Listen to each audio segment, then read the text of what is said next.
Sports Professor Rick Horrow keeping score in the boardroom. For an international audience, many of you may not know about college football, but all of you know about what it takes to put on mega events and the economic impact about it. We also have a system that has evolved from time to time in the United States over the last few years.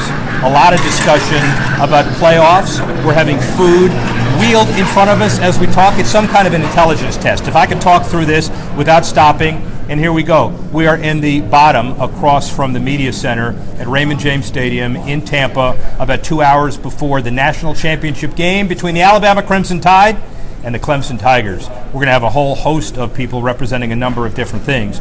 But the first conversation we need to have is Bill Hancock, the executive director of the college football playoff system. What's the official title?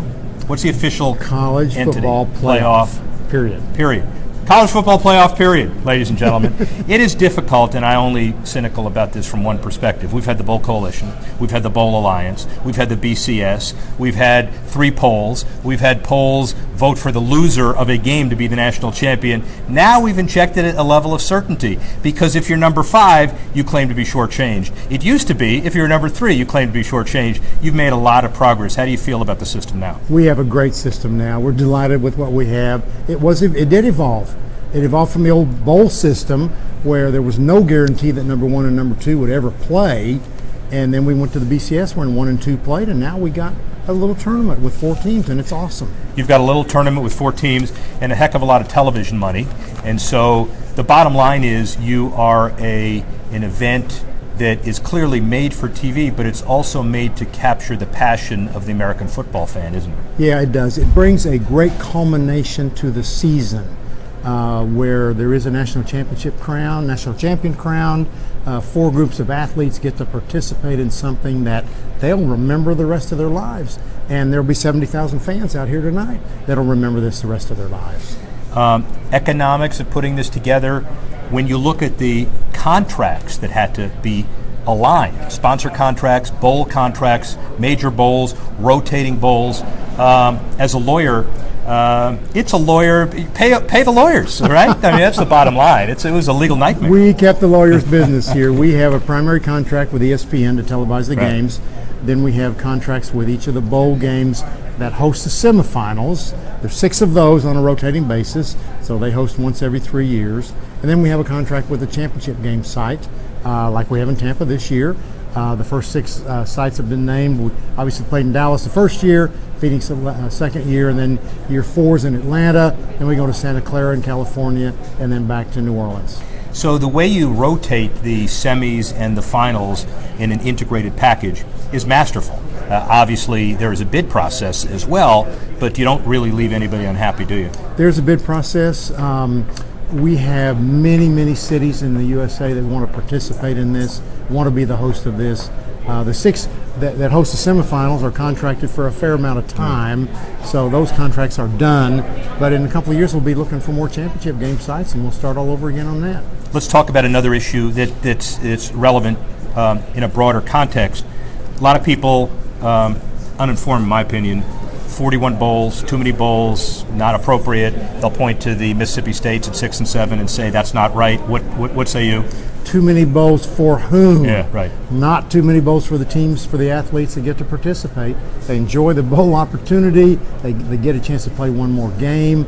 You know, the other thing about the bowl games is they lead to intersectional matchups that wouldn't happen otherwise. Boise State and Baylor are not going to play if there's not a bowl system. Florida State and Michigan get to play because there's a bowl system. Auburn, Oklahoma get to play because there's a bowl system. It's a very cool way to end the season. So where does it go now? Crystal ball.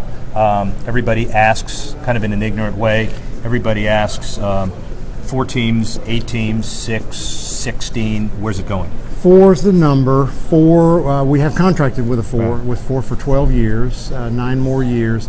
4 is the number because it lets us keep the regular season relevant.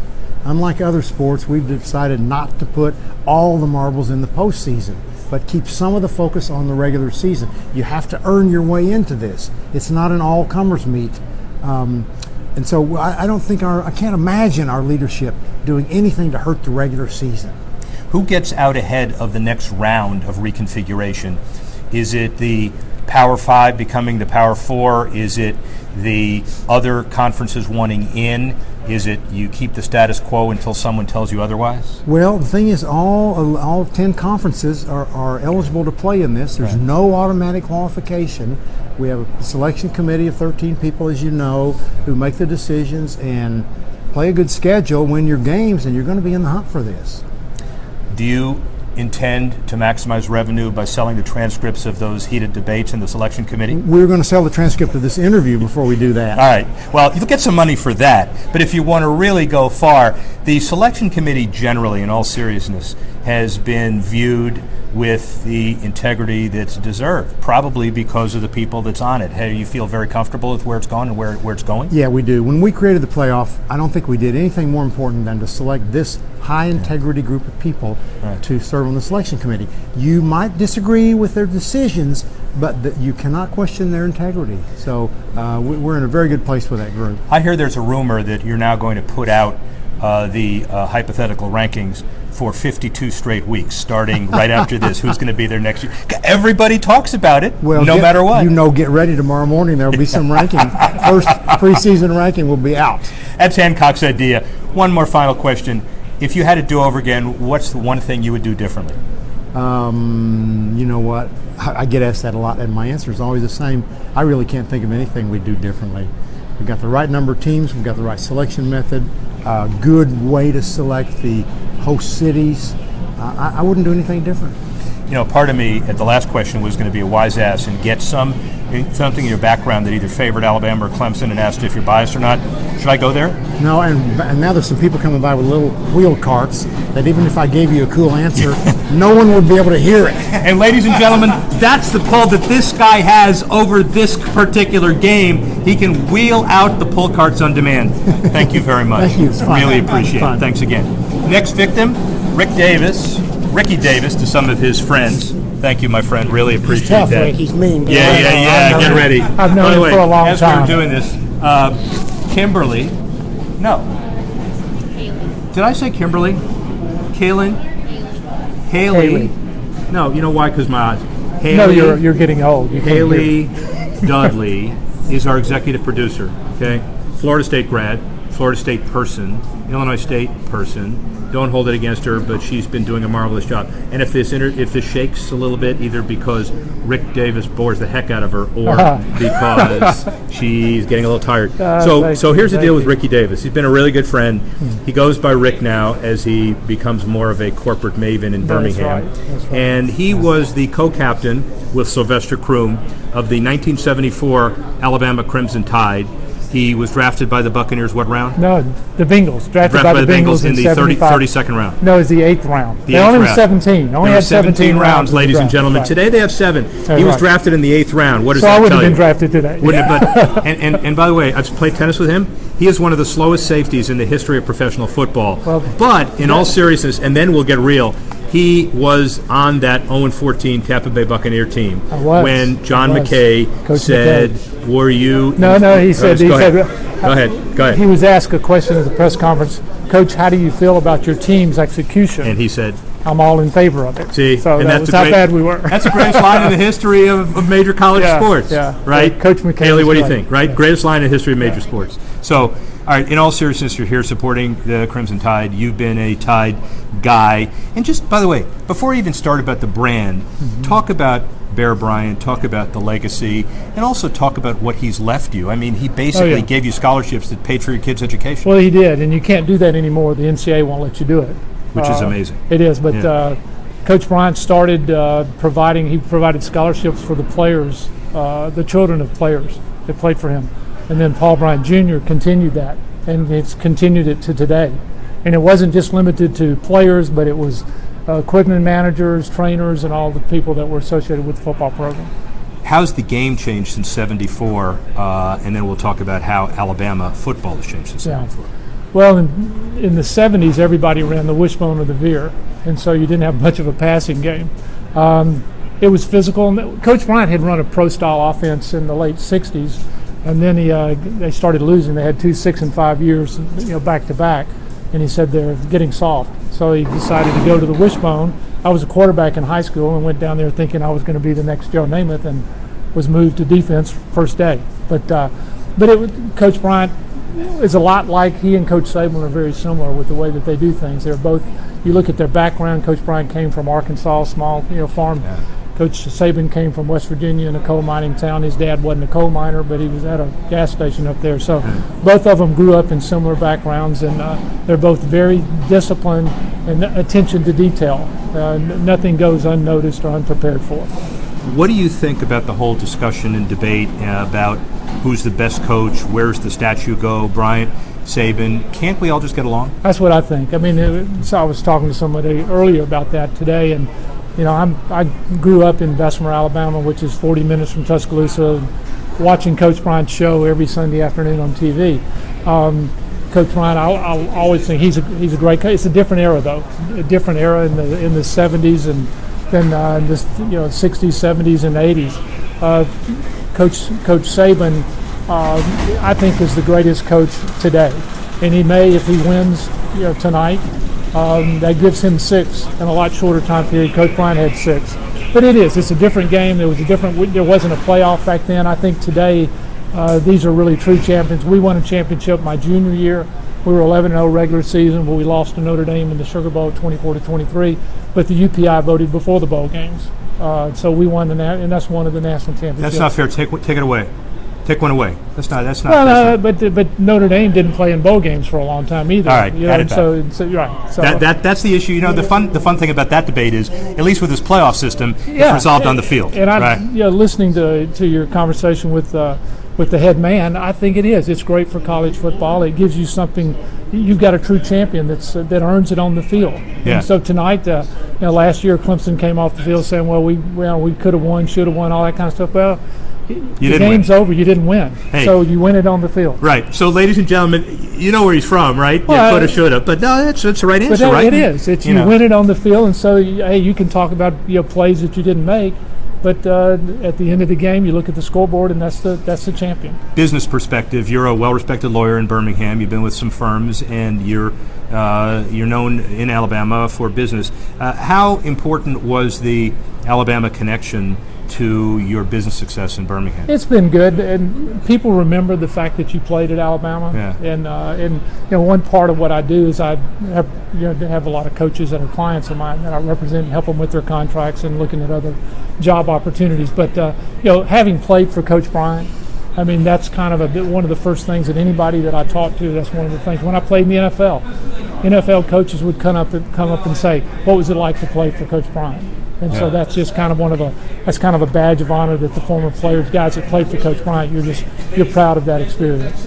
Look ahead to Alabama made last year $90-some-odd million from the football team alone. Right. It's the largest revenue of any college football team in any sport history. What's it like 5 years from now? Look ahead. What's the Alabama football brand look like 5 years from now? Global brand? Well, I think it already is. I mean, I'm sitting in the hotel in St. Petersburg, Florida last night, and there's an University of Alabama, there's an advertisement as far as going to school at Alabama, promoting the University of Alabama in St. Petersburg. And so it is. I mean, it's just like you look at what the university has done as far as from an enrollment standpoint, out-of-state students that are coming to Alabama. In South Florida, our older daughter, we had moved down and we're living in West Palm Beach, and our older daughter goes up there. Our younger daughter went to NYU, but her graduating class at the school where she went, there were 8 or 9 kids there that went to the University of Alabama. I'm going to ask the governor when he gets here, either as part of this Facebook or a sequential one, who's more important to the state of Alabama, Nick Saban or the head of the chemistry department? I don't think there's any question. I think you know the answer to that. Yeah. All right. So I wonder what the governor's going to say. I guess we'll have to figure that out. Yeah, that'll be interesting. Yeah. Well, it's like with Coach Bryant. Everybody, I think George Wallace was a governor back in the late, and I think one of the things that George Wallace was always afraid of was that Coach Bryant was going to run for governor. Yeah. And he would have been very successful. Won. Right. So final question, back to your Buccaneer days. What was it like in that locker room 14 straight times? Yeah, it was hard. I mean, it really was hard. I mean, nobody likes to lose. I mean, even if you're a pro, you're getting paid, but you don't like to lose. I mean, I lost more games my 1 year in Tampa. We lost 6 preseason games and 14 regular season games. That was more games than I lost in my whole career. And remember, he's coming off of as a national champion at Alabama. Safety. Slow safety, but a national champion safety. But the game was a lot slower back then. Yeah, that's right. That's fine. And by the way, Tanner, Tanner Simpkins, our other executive producer, you'll show somewhere, and you'll link to it, the pictures that you sent. Yeah. He's got a Pro Football Weekly from 1976. It was the year that I was with the Bucks in '76. We played the Bears in preseason, and I had an interception, and the guy who made the tackle was Walter Payton. Great, he made the tackle. The picture that's relevant is everybody who wants to see it will see it. The guy's basically standing on his head. He flipped me upside down. Yeah, totally flipped you upside down. So you're not flipped upside down today, man. Thank you. Thanks, Rick. Really enjoyed it. Thanks a lot. Appreciate it. Mike Scherb, next victim. How are we doing with the governor? Do we have a shot? Depends on traffic. The governor, by the way, Governor Bentley, has the ability to stop traffic in Alabama, but not stop traffic in Florida. Not in Tampa. I will try to figure that out. True statement. Michael Scherb, Dr. Michael Scherb, a dentist of some significant repute, but also the head of the Alumni Association, Palm Beach County. Yes, sir. But explain to me the kind of pecking order of the alumni associations all over North America. What does it mean to run one division, and is there a whole bureaucracy involved in it? Well, we have our local chapter, which answers to our regional chapter, which answers to the national chapter. Primarily, everything is done through the national chapter, and they have been excellent at being able to be a liaison for us, be able to connect it to the University of Alabama and support us and able to get alumni and people involved in our organization. And being only 2 years old, we've now grown from an organization of 0, because I started the organization, to already an organization that is over 60. So, and that's in 2 short years. They have a watch party this evening, which is going to be excellent down at Buffalo Wild Wings in West Palm Beach, and we've already got 40 people involved in that. So, do you all have to wear this goofy-looking red stuff? No, I got this as a gift, and I actually loved it. And as you notice, I have my pins from the national championships, and a lot of them. A lot of them. These are only championship pins. And the pins that don't make it, or Ohio State didn't make it, Oklahoma, they're sitting in a drawer at home. Yeah. But we've been blessed enough to be able to be a part of a lot of different championships over these last 7 years. God shines brightly on Mike Scherb, by the way, and all of you looking at kind of what to do for next Christmas. If you get stuff like this, throw it out. Give it to your cat. Let your dog eat it. I don't care. It's all good. In all seriousness about the fundraising relative to the rest of the program, we talked with Rick about $96 million last year, the highest number ever in the history of a football program in college. How do you all, what's kind of the fundraising, the booster responsibilities? What are you most concerned about? Nick Saban runs a really clean ship relative to keeping a Chinese wall up. Yes. So what are the big issues with you guys? Well, first of all, I just got a report that Bama cleared $130 million in profit and $47 million from the actual football program itself, which was an amazing number when you think about it, small town Alabama. But in relationship to what Saban brings us, he will not allow himself to be a part of actually alumni organizations anymore, because it just got to be too political. You know, when he once gave one, everybody wanted him at that particular point in time. So we don't really have hopes that we're going to be able to bring Nick Saban in, but we do have aspirations to bring in other people affiliated with the university that we can bring to our local organizations that help support us and grow our organizations, because the primary reason why we're actually wanting to be a part of the Alumni Association is to grow scholarships for the university. And we have a lot of people in our area that basically support Bama. There's over 500 alumni in our area, and we get a lot of support. And part of the issue, too, is how you deal in some other cases. If you were at 80% of the colleges around the country, you'd be worried about how to help them satisfy their debt.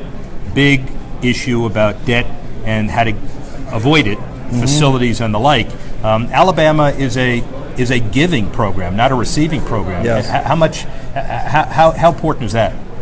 You know, it's interesting that you bring up the giving versus the receiving, because I look at the endowments that are associated with many of the universities, which are in the multi-billions, and yet the tuitions for these universities are incredibly high, and I just don't see the match between those programs. And it's like, is it their purpose to grow this endowment because they can be number one, or is the purpose of the endowment to be able to support the student to become a better person who can support the country at whole?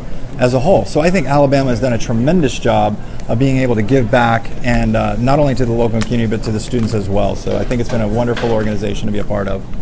What's the legacy factor as well? Assuming they win today, we'll know that pretty quickly. But how do you build on all of those national championships and create an even bigger brand from your perspective? From my perspective, I think that you're looking at a situation where Nick Saban, who has built definitely a dynasty, and of course, whether he wins tonight or not, if you win 5 out of 8, the program will be probably unparalleled. And at that particular moment, it's going to be a matter of what does he see as being the next step for him. Having done a lot of research on that, I really think that his next goal, whether he would admit it or not, would be for Nick Saban to try to get the Bud Wilkinson 47 in a row. He would never admit to that, I can guarantee you. But I can guarantee you that in the back of his mind, he's got that somewhere on his own mental sheet. He's, but you got to get through one game at a time. And he's been super good at being able to say, guys, focus on the task at hand. I'm sure he's in the locker room right now. Focus on what you got. Focus on your individual play. Don't worry about the other guys. You worry about what you do, and that's it. Is he going to the pros? No, not even a chance. Okay. You heard it from somebody in a relatively important position, even though he says he knows a lot. But in this case, I think I probably agree with him. By the way, as a Miami Dolphin fan, he tried that already, not very successfully, but that's okay. That's life. Actually, everybody says that, but he won 7 in a row at one point in time in his season. Yeah. And everybody disses him. Yeah, but remember, I don't get it. Yeah, well, the reason you don't get it is because it is a 16-game season. But I understand that, but it's not right. So. Well, nobody particularly cares if you understand it or not, but that's okay. Stick to college ball, okay? And teeth. Thank you, man. College and teeth. He's world-class dentist, ladies and gentlemen. Give me that back. Thank you. Thank you so much. All right. Appreciate it. Thanks. So before, we're either going to do a little bit of summary, or we're going to wait for the governor, depending on your perspective. He's. Oh, okay, good. All right, so they're here. Okay, they're close, meaning close, like in the parking lot. Okay, the governor's in the parking lot. So here's what we're going to do. We're going to pan. Haley Dudley, executive producer, Florida State University. Why did you transfer from Illinois State to Florida State? For the program, the sport management program. The sport management program, by the way, at Florida State is a darn good program. It is. Those guys are really good at it. Mm-hmm. And what are you going to do after college? Hopefully work in sports sales in some capacity. And be a dynamite camera person. We're going to find out, and yeah, you're really good. And by the way, you're not shaking, I'm not. Which is different than most of the millennials we've had after a long day. So pan around a little bit and give people a sense of what this is like pregame. Are you leaving? Okay. Thank you, my friend. I really appreciate it. Okay. I want to do a photo bomb again. I've already been there. Ricky, drive safely. Man, see you later. So we're about an hour and a half away from the game, 2 hours away from the game. This is everybody kind of getting ready. It's media center over there, Clemson locker room right there. Yep. Clemson locker room right there. Alabama. Does Alabama have locker room, or do they dress out in a tent? They use the cheerleaders. That's smart. You talked about focus earlier, but obviously not. So Alabama over here. So as you're panning, let me just give you some perspective as we're waiting for the governor. But I think it's also important to understand. Nick Saban. By the way, okay, I'll see you. I'll see you a little later. I'll call you. Nick Saban's salary is a little less than $7 million. It's the second highest in the country. He's got a bonus of $700,000. Last year, his pay was $7.9 million. It was the highest ever to be paid to a college football coach. Mr. Corso, hi. Rick Horrow, how are you, sir? Nice to see you. Wow. Okay. Good. Awesome. Sir, Rick Horrow, how are you? How you doing? Governor, nice to see you. See you. Was that applause for the governor? Because that was on the other side of the wall. I don't think it was. You have the ability to come into a building and people don't even know you're here, and yet they give you a standing O. I think that had something to do with Alabama football team. I'm not sure. It might be Alabama football team, it might be Clemson football team. Thank you all very much for doing this. This is for Reuters and NBC and others who will look at the business of sports And you have a different headset on because obviously everybody loves Alabama and they will wear their emotion on their sleeve today. But football's big business and football is big branding. Tell us how big the brand of Alabama football is in your circles. Well, one of the things that it does, it helps the school grow. Every... Would you I'll be glad. favor me with that? Yeah, I'd be glad to. I'm not very bright at that. How about that? How's that? Okay, everybody good? Yeah. That sound better? Yeah. Good. One of the things it does, when you have a number one football team or a good program, it really helps the school. It helps the city that the school is located in. I actually think it helps us recruit industries. I was talking to a company this morning in Huntsville, and I won't mention their names, but they were talking about Alabama football. Yeah. And they're a foreign company, and so I think that it helps us helps people recognize the state. I think they see quality in what Coach Saban is doing, Okay. and I think it makes a difference. So Governor Robert Bentley has been the governor of Alabama for 6 years. 6 years. 6 years. That's 2 terms. That's right. And you're intending to be there for a long time in business in any context. But the question, I guess, the big question would be awareness, PR, value. From a business perspective, you have a PR tourism board. They try to quantify mentions. If you were to put the mention of Alabama football in the same headset and say we're going to pay for those mentions astronomically, really couldn't do it. No, could you really could not. Yeah, it's a big. It's been that way for a long time at Alabama, but I think it's more so now than it's ever been. Yeah. I do. Question for you about priorities. Probably not going to answer this because of your position. So Nick Saban makes about $8 million, and he is very important to the state. Is Nick Saban more important than the head of the University of Alabama Department of Physics or psychiatry or chemistry? Or how important is Nick Saban in the pantheon of educators in the state of Alabama? Well, I think I don't think you can truly quantify what he's worth. Right.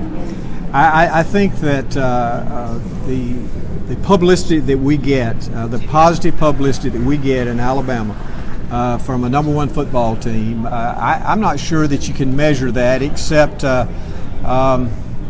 anecdotally. Yeah. I'm not sure that we can measure it in dollars. In fact, I know we can't. But I do know that we have almost 38,000 students now at the University of Alabama. That is a tremendous economic boost to Tuscaloosa and to the state itself. And it's just the publicity. It's the national image and national publicity for the state. I think one of the things that Coach Saban does is he puts a special emphasis on our student athletes graduating. And I think coming down here playing in this game, I think I heard him say that there were 21 graduates and 3 who had a master's that'll be playing tonight. It's an excellent legacy. There is something you can quantify, and just react to this from a business perspective. The revenues from last year that were published said that the University of Alabama's football team was the highest revenue produced by a football team, any revenue ever in the country, and I'm sure more and more every year. What's it like to preside over a public institution where the football team is actually a giving program instead of a receiving program? It actually helps, subsidize the wrong word, but it helps generate some support for a lot of other things on campus, correct? Well, it does. It's more for publicity, though, than anything else, because the program itself is a separate program from the University of Alabama. It is a separate entity. Now, it gives money to the University of Alabama, Right. but it is a separate entity. So what happens when you go to the Alabama-Auburn game? Are you politically neutral? I'm an Alabama fan. All right. Is it pretty clear? Everybody know that? They do know it, but I will say this. The people at Auburn are extremely nice to me, and I love Auburn. I'm the chairman of the Board of Trustees at Auburn. I'm the chairman of the Board of Trustees at the University of Alabama. And I will say that the people at Auburn could not be nicer to me. But they know, I don't think you can be political and say, well, I'm going to cheer for both sides. I graduated from the University of Alabama. I was Coach Bryant's doctor. I love the University of Alabama, and I'm an Alabama fan. Ladies and gentlemen, in an era where we need it, a straight-talking politician. Thank you very much. Thank you, really sir. appreciate Thank it, you, sir.